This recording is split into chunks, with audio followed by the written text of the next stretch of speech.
Welcome back to my channel, you guys. Buckle up because today we're diving into the most wildest, the most unhinged, and totally insane dating stories. Well, at least in my opinion. Some of these are just awkward silences or out of this world deal breakers. Trust me, you're gonna want to hear them. And if you think your life has been a roller coaster, just wait until you hear these. Grab your drink, grab your popcorn, and let's get started. He was my man, so I thought, but we was both dating him. I'm about to give y'all a story time and a backstory on why you should not post everything about your life on social media. Hold on. I was in an up and down relationship, and I was dealing with this man, and he was dealing with another girl. She knew about me, but I didn't know about her because I was actually his girlfriend. So she had been studying me. I used to post everything on social media. I used to post where I worked. I used to post my work uniform. I used to post the type of car I drove, everything. But I'm going to tell y'all how God worked out in this situation for me, too. I'm going to give y'all a date. So I'm going to say June 1st. On June 1st, I found out he was dealing with her because I popped up on him, right? Didn't know nothing about her. I didn't even know he was dealing with her, but I popped up on him. When I popped up on him, she knew exactly who I was. I'm just like, damn. They was at a house together. I had popped up. I walked in the house. I'm like, oh, this why you being weird, basically. So I'm just like, make her leave or I'm gonna make her leave. So she instantly started going, you need to be worried about your daughter. Why you over here? Why you worried about us? Where's your daughter? Speaking of my daughter, and it just made me lash out. Mind y'all, she never said nothing bad about my daughter, but the fact that she said my daughter's name pissed me off. The audacity of people just mentioning kids into a drama makes my blood boil. So I snapped. I grabbed her. I went to work on her. Wouldn't lie to y'all. Fast forward to June 2nd. Keep up. This girl had applied to my job. She was supposed to start working at my job on June 2nd. June 1st is the day that I found out about her. On June 2nd, she was supposed to start working at my job. I was supposed to be training her and everything at my job. Luckily, I saw this girl and met her, knew about her, everything on June 1st. So, June 2nd, she caught up to my job. I was at work. She caught up to my job. She told my job she was supposed to start working. She didn't start working because one of their employees, Bella, fought her. And she was in the hospital, so she couldn't start work. Now, context is everything, so I got to tell y'all this. The job that I was working at, my cousin was HR. Nobody at the job knew she was my cousin because they didn't hire family members. So it worked out in my favor that nobody knew that was my cousin, right? So when she caught up to the job, we had the manager. The manager was she went up to my cousin and was like, the girl that was supposed to start work today didn't start work today. She just called up here and told us that Bella put her in the hospital. We don't like violence at this job. What should we do? By this being my cousin, she told them, like, I don't think anything that happened outside of work should affect her job. So it's nothing we should do about it. This girl applied to my job, was going to start working with me the very next day after I found out who she was, and beat her up. Now it gets deeper. Let me tell y'all. The day that she hooked up with my boyfriend, she had took videos, she had took pictures, everything. Let me tell y'all how I found out. She was delusional. After I had fought her and everything, she went on Twitter and at this point now I know who she is because my cousin know her name, so I don't want to try to figure out who this girl is. Like, oh my God, how does she know so much about me? Or how does she know who I was, to know my daughter's name, to know where I worked, everything? She had been studying me. So when I finally found out who she is, of course I'm doing my investigation. I found her Twitter. She posted on Twitter, she's crazy. She posted on Twitter like, I messed with the wrong girl. Boyfriend at this time. She's like, I messed with the wrong nigga at this time. She posted that she had a knot on her head. She posted the pictures in his house. We're getting to like the part of being a little bit petty, but I just know something is suspicious with her boyfriend or her ex-boyfriend, whatever. I think he's telling his new girl a little bit too much about you. That is the problem. And we're getting a little petty, I know, with our FBI investigation. So let's see. She was like around him, period. I guess she was getting all this ammo to show me when she started working with me. Crazy. All I could think was I was so happy that she didn't get to do that at work because I was in the medical field at this time. If she would have came to my job and did that, who's to say I wouldn't have jumped at her at work? I could have lost my license. I could have caught a case, anything. So it kind of worked out in my favor that I found her. the day before. Found out about her the day before all of this happened. Now pause. This was like 10 years ago. I'm a changed woman. All I'm saying is this is exactly why I do not post nothing about my life on social media anymore. Not the car that I drive, not where I work, nothing. You will never get one up on me no more. Absolutely not. So I'm like, if she this crazy, I had to get a PPO out on her, because I'm like, every time I catch her, I know we probably gonna fight now. Just to cover myself so I didn't catch no case or nothing. But it was so crazy how somebody was really stalking my life over my nigga to be able, I don't know what her motive was, but it all worked out, because if I would have caught her on June 2nd versus June 1st, and if my cousin didn't work at that job to be able to tell me like this is what's going on, to give me this girl information or anything, I would have probably been in so much trouble. Don't post your car, don't post your job, don't post your nigga, nothing. Somebody out there watching you. Yeah, I what she said, honestly, because there's just so many eyes on your life for no reason. Just be very careful on what you put out there.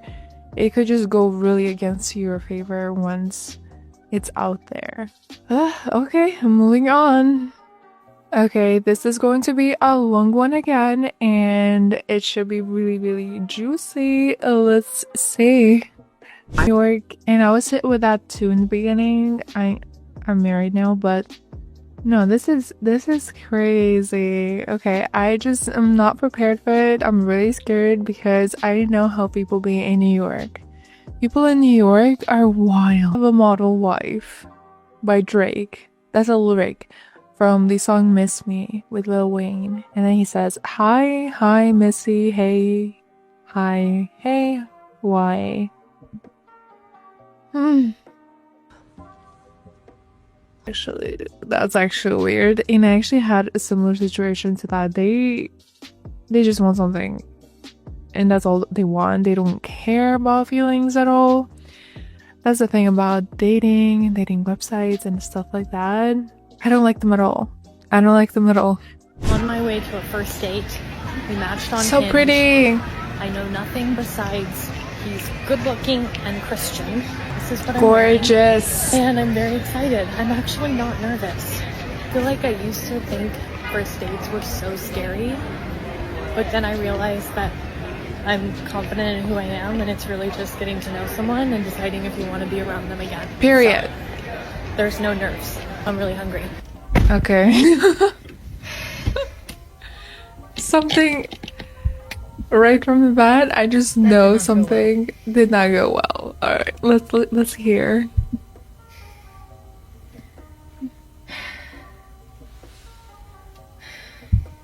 But you look so good. Very nice guy. Very sweet, very handsome, very attractive. Tell me. Very successful. But I feel like I was just like talked at for the last 2 hours. The dinner was great, but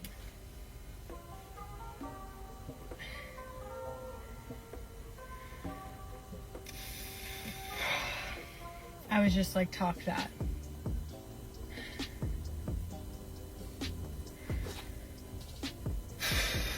Okay, not compatible. On to the next. Okay, the video ends there, but I know that feeling. It's the worst type of feeling when sometimes the people are just too full of themselves, or they get nervous and they just start talking and never stop talking and never start asking. For a first date, yes, that could be a red flag. But she definitely looks like she goes on a lot of dates, so she's very experienced, so hopefully she will find the one very, very soon. She does look like she's very drained of energy, and it's so sad. That's the reality, especially in New York, and it does look like she's in New York. Now we're going to read Am I the A-hole subreddit from Responsible Rent 8353. Let's see what they say. Am I the A-hole for leaving a first date because his mom came along?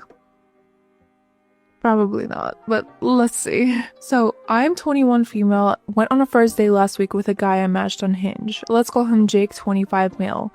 We've been chatting for a few weeks and he seemed like a solid guy. Funny, good taste in music, and even remember how I loved Italian food. Can we be friends? He planned a date at this nice little spot in Dallas, which I thought was sweet. I show up and everything is fine at first. He's already there, we hug and even complimented my outfit. But like a few minutes after I sit down, this older woman walks in. No. Jake stands up, weighs over and says, "This is my mom." No, Jake, no. I thought I misheard him for a second. No. She sits down at a table, all casual, and starts introducing herself to me like it's normal. Meanwhile, I'm sitting here like trying to figure out if I'm being pranked. I kind of laugh nervously and say, "Oh, I didn't know you would be bringing anyone." And he goes, "Oh, she just wanted to meet you. Don't worry, it's not a big deal." It is a big deal. This was the first date. What do you mean? Are you planning to get married? This is so weird. After about 20 minutes of this, I couldn't take it anymore. I said I wasn't feeling great and needed to leave. I texted him later saying I didn't think it would work out and wished him well. Now I kind of feel bad. My roommate says I did the right thing because honestly, who brings their mom to a first date? But my coworker said it was rude just to leave and maybe that his mom just was super close to him or nervous for him or whatever. Was I wrong for walking out? You're definitely not the a-hole, so don't really worry about that. It's not about that. It's more about you not being prepared for it. And bringing your mom, that's fine unless... No, I don't think it's fine for a first date. Unless it's like the second, third, fourth, and you're actually talking about kids and getting married. I don't think you're wrong for walking out. This is not something that everyone is ready for, especially on the first date. So you are not the a-hole and don't worry about that, but let's read the comments. Okay, Z-Scalar guy. It's absurd that he would bring her unless she needs constant supervision due to health issues. That is very strange dynamic. You did the most anyone would have done. Best of luck. The OP response is, right, I honestly was in shock. I get wanting to be close to family, but a whole new level. No health issues I know of, just very attached, I guess. Appreciate support seriously though. I'll have to figure out how to approach it without sounding rude if I ever see him again. Just don't. Just block him. It's literally Hinge and you really don't have to see him again. There's so many more great people. If you think it's weird and if you're questioning it, I don't think you should continue doing it, if you know what I mean. Another one, oh my god, I was hoping this was a fake post. Run away. Exactly. Run. Let's move on to the next one. Am I the a-hole for paying for my own dinner and refusing to drink on a first date with a guy? You're not, but let's see what you say. I, 24 female, went on a date with a guy, 26 male. I met through a mutual friend about a year ago. We are both in college graduate programs, and he seemed nice enough when we were texting at the time, so I agreed to meet up for dinner. When we got to the restaurant, the vibe was immediately felt off. I had been there before and I loved it, but something about how he insisted on doing all the gentlemanly things threw me off. He kept mentioning how much the place cost and suggested that he would order the bottle of wine. I told him I don't drink because I'm not into alcohol. I have never been. But he pushed me into loosen up. Run. I stood my ground and just ordered water. As the night went on, he got more frustrated. He kept making jokes about me being buzzkill and how it wasn't fun without alcohol. We ordered, he got a sirloin, and I got the New York strip. By the end of the meal, I decided to just pay for my own food because I didn't want him to feel like I owed him anything, especially after all the pressure. Exactly. Especially because I knew my bill was going to be higher because my steak was so much more larger. When the waitress came back, I asked for separate checks. He looked visibly angry and asked why I didn't let him to be a gentleman. I explained that I didn't feel comfortable letting him pay and I thought it was fair since I chose what I ate. Fair? After dinner, he texted me saying that I was rude for not accepting his offer to pay and that I acted super cold by not having a drink with him. So I blocked his number that day. Beautiful. That is what you should have done. Good choice, good choice. I have never spoken to him again, but went out on the same steakhouse with my current boyfriend, 28 male, and of 6 months, whom I happily let pay for everything, and he just made me feel like a queen all night. Still does every day. I am so happy for you. He had a couple of martinis, but never pressured me to drink. He opened the door for me and pulled out my chair, all the things that the person I have been on a date with did. I only thought about it because we had the same waitress as I had on the first date.